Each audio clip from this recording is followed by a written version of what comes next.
Story time. Had a little issue with the Foxbody today going to a car show. On the way there, everything was going great. The car was driving great. I kid you not, the last stop sign before the car show, about 500 feet from the actual entrance, all of a sudden my gauges started flashing. My check oil light came on. I completely lost power and the car misfired. The way that it shut off and the way the oil light came on, for a split second I was convinced that I blew the motor up.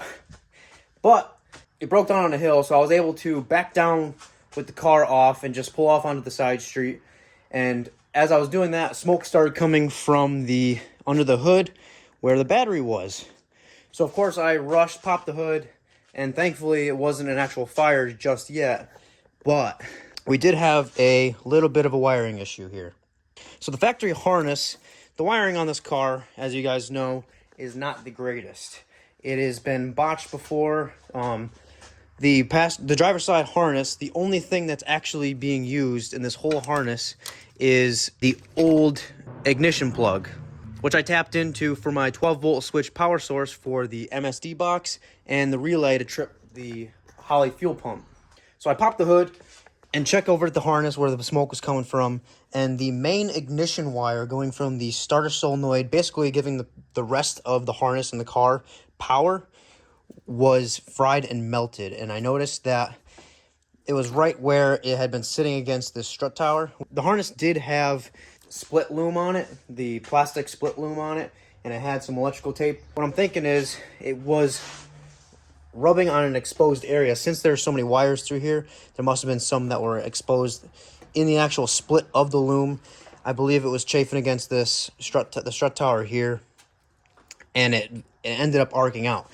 On the side of the road, I was able to diagnose it and clean up the ends of the wires and just twist them together just to make sure that that was the actual issue.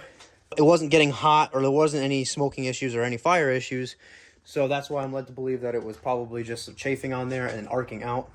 And once I twisted the wires together and made the connection again, I had power to the rest of the car, and it was cranking, but it wasn't starting still. I checked spark at the coil, and I pulled the plug to see if it was getting spark in there, and I determined that the actual MSD box itself, I have a 6AL that is hardwired to the battery, and then it has a 12-volt ignition switched to turn it on. When you cycle the key in the car, this box has an LED light next to the rev limiter controller that's supposed to flash 5 times.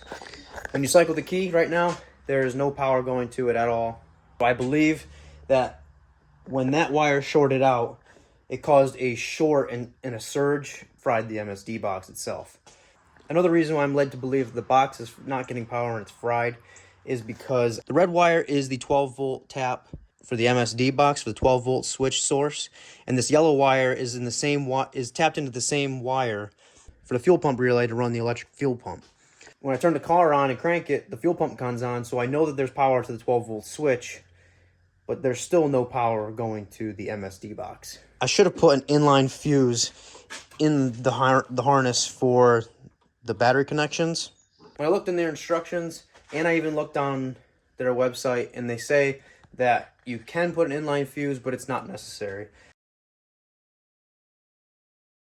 So I took the risk and didn't put an inline fuse. Thankfully, a buddy of mine had a brand new 6AL box as a spare sitting in his garage. So what I'm going to do is, before I plug that new box in, I'm going to put an inline fuse to the battery connection. That way, if there's still an issue in any of the wiring, which visually inspecting everything looks fine now. But if there is still an issue somewhere that I can't see, at least it'll pop the fuse this time and not ruin the brand new box, if that's the issue.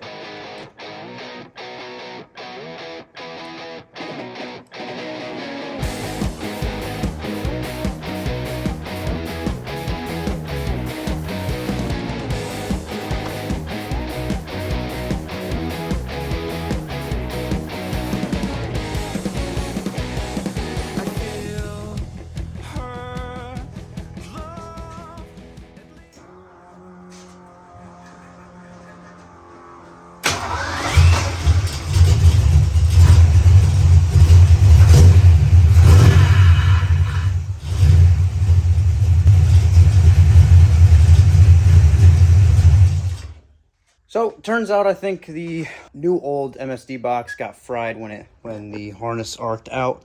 So I rewired the burnt out wires and just zip tied and plugged the new box in just to make sure it would fire up.